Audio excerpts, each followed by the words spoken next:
Frères et sœurs, bonjour tous. Dans la Bible, il est dit que la justification par la foi signifie que par la foi, nous allons devenir des personnes justes. Alors dans la Bible, il est raconté par la foi, en quoi peut-on devenir une personne juste? Au début, il est part d'Abraham qui crut en Jova. Joval lui compta comme justice. Un homme juste. Au commencement, Dieu dit que Dieu bénirait Abraham. Il bénirait grandement Abraham. Mais Abraham, répondit Jova. Jova, je n'ai pas d'enfant, que me donneras-tu en bénédiction? L'avenir, tu me donnes tant de biens. Mais celui qui héritera de mes biens est un serviteur haine dans ma maison. Alors Dieu dit, le serviteur haine dans ta maison ne sera pas héritier de tes biens. Seul le fils issu de toi sera l'héritier de tes biens. Alors le précleste Jova conduisit Abraham dehors et lui dit, élève les yeux vers le ciel, compte l'étoile, vois si tu peux les compter. Ce moment-là, Abraham regarda le ciel, vit l'étoile dans le ciel. L'étoile du ciel était très nombreuse. Alors Dieu dit encore à Abraham, telle sera ta descendance l'avenir. Ce moment-là, Abraham crut en Jova, et Jova le compta comme un homme juste. C'est le début de la justification par la foi. C'est dire que la justification par la foi est que Abraham crut en Jova. Et Jova compta Abraham comme un homme juste. En quoi Abraham crut-il? Il crut que sa future descendance serait aussi nombreuse que ce que Jova avait dit. Il crut que Jova ferait certainement, enfin, les descendants d'Abraham aussi nombreux que l'étoile du ciel. Et le sable de la mer, c'est ainsi que Abraham devint un homme juste. C'est dire que la justification par la foi concerne ceux qui, envers la GRCS, que Dieu nous donne ont de la foi. C'est devenir une personne juste.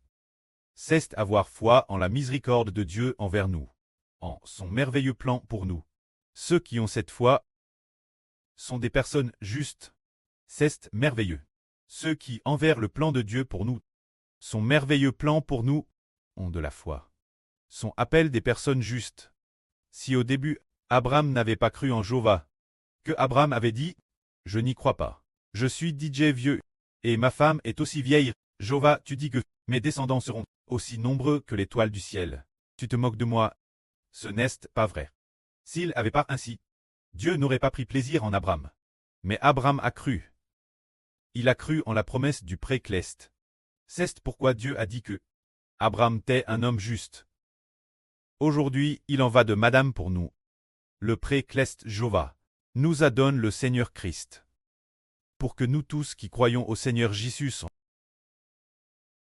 qui voulons accepter Jésus, soyons appelés des personnes justes, et que leurs péchés soient pardonnés.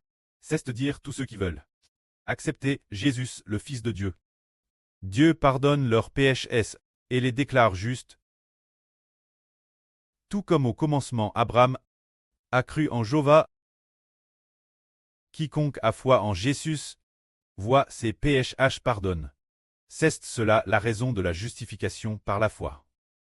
Regardons maintenant, quand nous, ses enfants, avons entendu parler du salut du Seigneur, disant que le précleste Jova, cause du nom du Seigneur Jésus, on ne pardonnerait nos péchés par le Seigneur. Le sacrifice du Christ Jésus crucifié pardonnerait tous ceux qui veulent accepter le Seigneur Jésus, tous ceux qui croient. Leurs péchés sont vraiment pardonnés. Et non seulement ils sont pardonnés, mais ils deviennent aussi nobles. Frère Eschbert a vu qu'il y avait, au moment du baptême, ce jour-là, un groupe de sœurs, avant d'être baptisées, elles priaient en larmes. Ce moment-là, sur Zaowan, sur Rebecca, et un groupe de sœurs les encourageait. Alors, après avoir chanté, elles se sont mises prier en larmes, elles bas, priant avec ferveur. Ce groupe de sœurs, c'est précisément la justification par la foi. Elles ont confessé tous leurs péchés et ont également exprimé leur gratitude envers le précleste qui par le Seigneur Jésus et son sacrifice sur la croix pardonne nos PHS. Ainsi, ces frères et sœurs qui ont pleinement accepté leurs PHH ne sont-ils pas tous pardonnés? Tous sont pardonnés. C'est cela par la foi au Seigneur Jésus-Christ. Les PHH sont pardonnés, c'est cela. Tous ceux qui viennent devant le Seigneur Jésus croient tous que Jésus est notre Rédempteur. Tous ceux qui croient au Rédempteur Jésus-Christ. Leurs PHH sont vraiment pardonnés. Un jour, pendant la sieste de frère Eschber, le Seigneur Jésus-Christ, lui, est apparu en RVE. Il a ouvert l'île gauche de frère Eschber, puis a ouvert l'île droite de frère Eschber. Après les avoir ouverts, Eschber a dit au Seigneur, « Puisque le Seigneur a ouvert les yeux de ton enfant, s'il te plaît, Seigneur, ouvre aussi les oreilles de ton enfant. » Le Seigneur a dit alors, « Tes oreilles ont déjà été ouvertes. Il suffit que tes yeux soient ouverts. » Puis le RVE a pris fin. Ce moment-là, le jour où le Seigneur a ouvert les yeux d'Eschber. C'était le 14 septembre 2020. Car hier, quand frère Eschber composait cette chanson, il a vérifié la date et c'était le 14 septembre 2020. Durant ces jours, que s'est-il passé? Ce jour, madame, frère Eschber, a écrit plusieurs journaux intimes, peut-être 4 ou 5 entre de journal, en 2024. Le 14 septembre, il a écrit 4 ou 5 entre de journal. L'une d'elles relatait comment en RVE, le Seigneur avait ouvert les yeux d'Eschber et quel était le contenu de ce journal, ce 14 septembre. Dans plusieurs de ces entre 4 ou 5 entre, plusieurs entre disaient « Enfin, croire en Jésus, qui est descendu du ciel pour se faire homme. » C'est seulement ce jour que frère Eschber a cru, descendu du ciel, Jésus était vraiment descendu du ciel pour se faire homme. Ce n'est que ce jour qu'il a cru. Alors ce jour, le Seigneur a ouvert les yeux du frère Eschber. Les frères et sœurs ont vu que le frère Eschber avait déjà reçu l'Esprit du Seigneur. Car en 2019, il avait déjà reçu l'Esprit du Seigneur. Un an plus tard, il en venait douter se demandant si le Seigneur était descendu du ciel pour se faire homme. Plus tard, après avoir après avoir consulté la Bible, étudié l'Ancien Testament, pour voir s'il y avait décrit sur la venue du Seigneur en tant qu'homme, n'était-ce pas le Nouveau Testament, des mensonges inventés par les apôtres. Il avait ce genre de doute. Plus tard, ce jour, il a enfin compris. Mais ce moment-là, il était aussi dans la religion, toutes sortes de doctrines erronées semant la confusion. Il a enfin cru complètement, que le Seigneur était descendu du ciel pour se faire homme. C'est ce jour-là qu'il a ouvert les yeux du frère Eschber, disant « Que tes yeux voient clair. Je suis vraiment ton Seigneur, vraiment descendu du ciel pour se faire homme. » Mais au début, Eschber disait aussi « Le précleste a-t-il vraiment créé toutes choses? Est-ce le précleste seul qui les a créées? Ou est-ce vraiment par l'intermédiaire de son fils Jésus qu'il les a créés? » Plus tard, il a enfin cru que le précleste, par l'intermédiaire du Seigneur Jésus-Christ, a créé toutes choses. Mais au début, il se disait, il doit y avoir beaucoup d'endroits dans la Bible qui disent « C'est moi seul qui déploie les cieux. C'est moi seul qui fonde la terre. C'est moi seul qui crée l'homme, qui donne seul le souffle l'homme. » Il y a beaucoup de versets comme « Ah, bien SR dans le livre du prophète Saïe. » Mais c'est bien le cas. Mais c'est Dieu qui a tout créé par le Seigneur. Bien que le Seigneur ait créé, mais la puissance et l'autorité venaient de Dieu. Ce n'est que plus tard qu'il a découvert que c'était bien pour cette raison. C'est à partir de ce moment-là que le frère Eschber a comment croire peu que le précleste a créé toutes choses par le Seigneur. Aujourd'hui, il croit tout fait. Juste avant cette période, tout est flou. Plus tard, en traduisant lui-même la Bible, jusqu'aujourd'hui, il croit complètement. Aujourd'hui, nous parlons de la justification par la foi. Si ce Seigneur en qui nous croyons n'était pas le créateur de notre vie, s'il n'avait pas créé la vie avec le précleste, alors il ne pourrait pas nous racheter. Mais aujourd'hui, nous comprenons que ce Seigneur, notre Seigneur Jésus-Christ, est au commencement, avec le Dieu Jéhovah, qu'il a créé notre souffle de vie, et que tout a été créé par le précleste par l'intermédiaire du Seigneur. Tout ce qui est visible et invisible a été créé par l'intermédiaire du Seigneur Jésus-Christ. Maintenant, il a été crucifié pour les PHS de l'humanité, et ressuscité des morts. et maintenant avec le précleste, partagent la Madame gloire, régnant ensemble en tant que Dieu. Maintenant nous avons compris. Et puisque nous avons compris, nous croyons. C'est dire que ce Fils, puisqu'il est le créateur de toutes choses, que l'univers et tout ce qu'il contient ont été RS par lui. Alors nous devons croire en lui.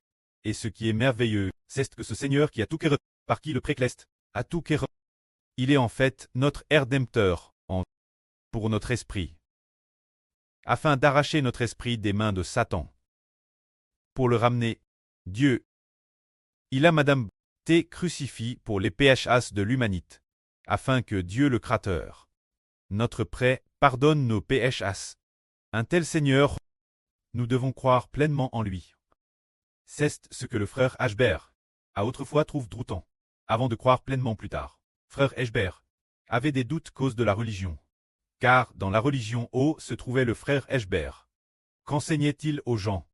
Ils enseignaient que Jésus est l'archange Michel. C'est vrai. Ils considéraient notre Seigneur comme l'archange Michel. Alors frère Ashbert se disait, oh, il est l'archange, et non le Seigneur qui a tout créé. Alors peut-il nous sauver? Bien et certes, frère Ashbert croyait que c'était tout fait possible, mais il avait des doutes sur l'identité du Seigneur. Parce que cette époque, dans cette religion, on disait que le Seigneur était l'archange. Et Madame leurs dirigeants centraux le disaient aussi. Le précleste a envoyé celui qui est la foi son propre fils. Et l'archange le Seigneur Jésus, au ciel il est l'archange. Mais curieusement au début, il n'a pas envoyé Gabriel. Il a envoyé l'archange Michel, puisqu'il est le Fils de Dieu. Et qu'il est au ciel, tout en tant l'archange, et frère Ashbert est donc perplexe. Madame, dans le livre du prophète Daniel, il y a un ange puissant qui descend du ciel pour annoncer le salut de Dieu, Daniel. Il disait que c'est lui était le Seigneur Jésus. Ashbert disait, comment cela est-il possible?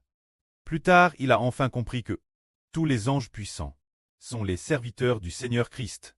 Madame l'archange est le serviteur du Seigneur Jésus-Christ. Tous sont des fils du précleste, des serviteurs du Seigneur Jésus, et aussi des serviteurs du précleste. Les chérubins sont tous des serviteurs du Seigneur Jésus-Christ.